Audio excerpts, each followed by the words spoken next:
GSP just made his UFC 330 prediction. Georges St-Pierre shared his thoughts on the UFC 330 title fight, praising Islam Makhachev's complete skill set. While giving Ian Machado Garry credit, GSP believes Makhachev's well-rounded game gives him the edge. Who are you picking? The GOAT blueprint. Georges St-Pierre tells Islam Makhachev what comes next.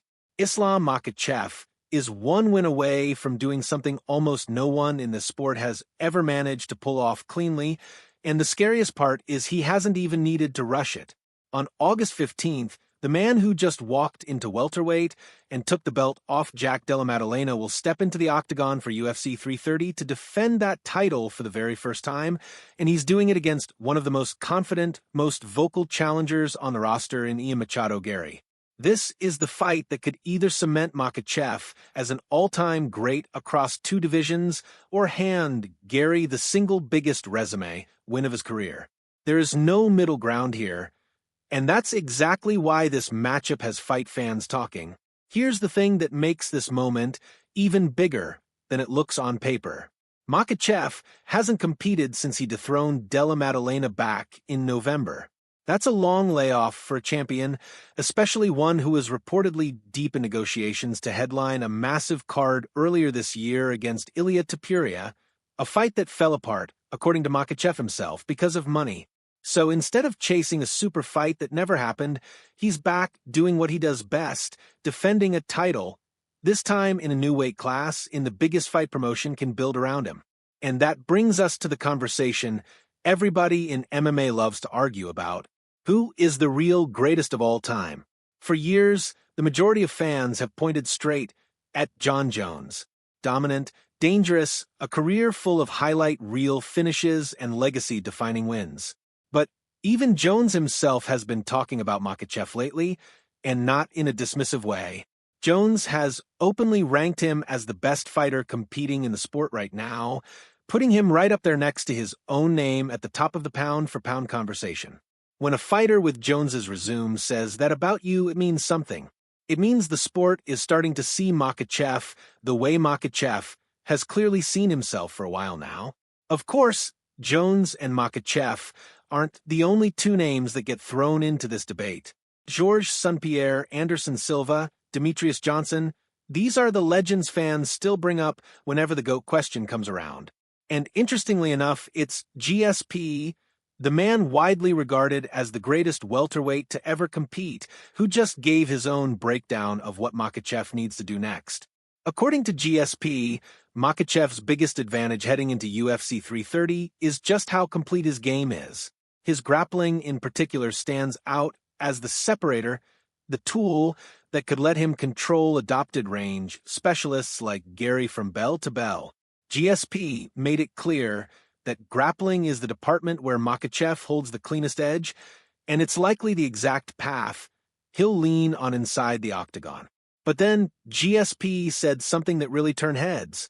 He suggested that somewhere down the line, Makhachev might not stop at welterweight. He floated the idea that Makhachev could eventually push all the way up to middleweight and chase something almost no one has done, becoming a three-weight world champion. Now, if that phrase sounds familiar, it's because we just watched someone else attempt exactly that, and it did not go the way anyone in his camp hoped. Alex Pereira tried to make history at UFC Freedom 250 by challenging for the interim heavyweight title against Cyril Gane. It was framed as the fight that would lock in his GOAT case for good. Instead, Pereira was finished by submission in the second round, and just like that, the version of the story where he walks away as the undisputed three-weight king fell apart in real time. What makes that even more interesting is what Dana White said heading into that fight. White had publicly stated that if Pereira pulled off the win and became a three-division champion, he would be the guy, the undeniable greatest of all time, finally shifting away from his long-standing praise of Jon Jones. That prediction never got tested the way White wanted, because Pereira came up short. So now the door is wide open again, and Makhachev's name is the one being mentioned as the next fighter who might actually walk through it. Not immediately, not with one fight. Most people around the sport, including GSP, seem to agree that any run at a third weight class would come only after Makhachev builds a real resume of welterweight title defenses first. That means beating Garry is just step one. If he wins clean and looks dominant doing it, the pressure and the expectation for what comes next is only going to grow louder. There's also something worth sitting with here. Makhachev already made history at lightweight by defending that title more times than anyone else in the division story. That record alone puts him in rare company. Add a successful title reign at welterweight on top of that, and suddenly the conversation isn't just about whether he belongs in the GOAT discussion, it's about whether he's already there. Garry, to his credit, isn't stepping into this fight as some overmatched underdog either. He's confident, he's fast, and he knows a win here changes his career overnight. But everything from the way the champion talks about this fight to the way analysts like GSP are breaking it down suggests one clear theme: Makhachev's game plan is built around imposing his grappling and making Garry fight a fight he's never truly had a fight before. August 15th in Philadelphia is shaping up to be one of those nights where the winner doesn't just get a belt, he gets a chapter in the history books.